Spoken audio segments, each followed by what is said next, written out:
हिंदू धर्म में भैरवनाथ को समय और मृत्यु का देवता माना जाता है। भैरवनाथ की पूजा आमतौर पर तांत्रिक अनुष्ठानों के माध्यम से की जाती है। भैरव बाबा को प्रसन्न करने के लिए भक्त उन्हें शराब, मांस और अन्य प्रसाद चढ़ाते हैं। ऐसी मान्यता है कि काल भैरव के बिना माँ दुर्गा की आराधना अधूरी है। इसलिए नवरात्रि में जो लोग विशेष सिद्धियों के लिए माँ दुर्गा की पूजा करते हैं, उनके लिए भगवान भैरवनाथ की पूजा करना भी आवश्यक है।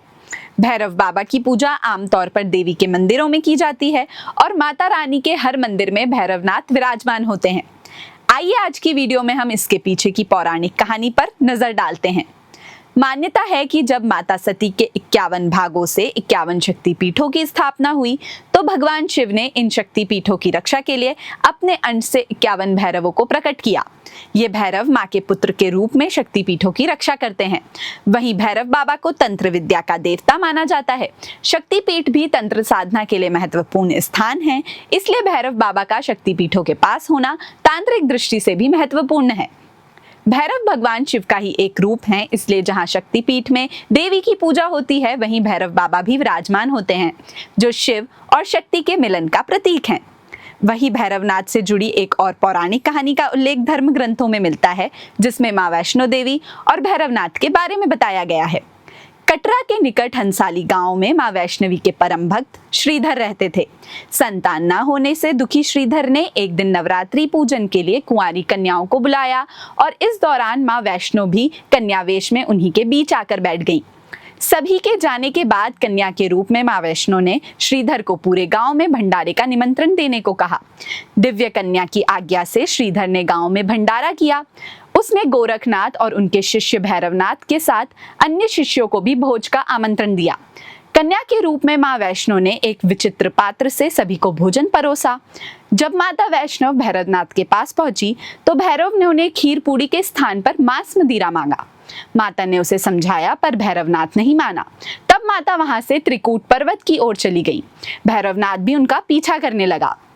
माना जाता है कि भैरव को माँ के हाथों से मोक्ष मिलना था, इसलिए वह यह सब कर रहा था। माँ ने त्रिकूट पर्वत पर एक गुफा में प्रवेश कर 9 माह तक तपस्या की। पीछा करते करते भैरव इस गुफा तक भी पहुंच गया। यह गुफा आज भी अर्धकुमारी या आदि कुमारी के नाम से प्रसिद्ध है। गुफा से बाहर निकलकर माँ ने कन्या से देवी का रूप धारण किया और भैरव को वापस जाने की चेतावनी दी। फिर भी वह नहीं माना। तब माता की रक्षा के लिए हनुमान जी गुफा के बाहर आए और उन्होंने भैरवनाथ से युद्ध किया। जब हनुमान जी निढाल होने लगे, तब माता वैष्णव ने महाकाली का रूप लेकर भैरवनाथ का संहार कर दिया। भैरवनाथ का सिर काटकर भवन से लगभग 3 किलोमीटर दूर त्रिकूट पर्वत की भैरव घाटी में गिरा। आज उस स्थान को भैरवनाथ के मंदिर के नाम से जाना जाता है। जिस स्थान पर माता ने भैरव का अंत किया, वह स्थान माता के भवन के नाम से जाना गया। इसी पवित्र स्थान पर माता महाकाली, माता महालक्ष्मी और माता महासरस्वती पिंडी स्वरूप में आज भी दर्शन देती हैं। इन तीनों को सम्मिलित रूप से माँ वैष्णो देवी कहा जाता है। अपनी भूल पर पश्चाताप हुआ तो भैरवनाथ ने माँ से क्षमा मांगी।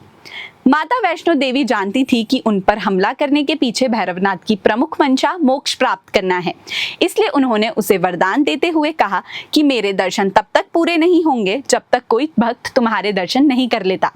उसी मान्यता के अनुसार आज भी भक्त माता वैष्णो देवी के दर्शन करने के बाद करीब 3 किलोमीटर खड़ी चढ़ाई चढ़कर भैरवनाथ के दर्शन करते हैं। अगर आप ऐसी ही और जानकारियां पाना चाहते हैं तो हमारे चैनल को अभी सब्सक्राइब करें। धन्यवाद।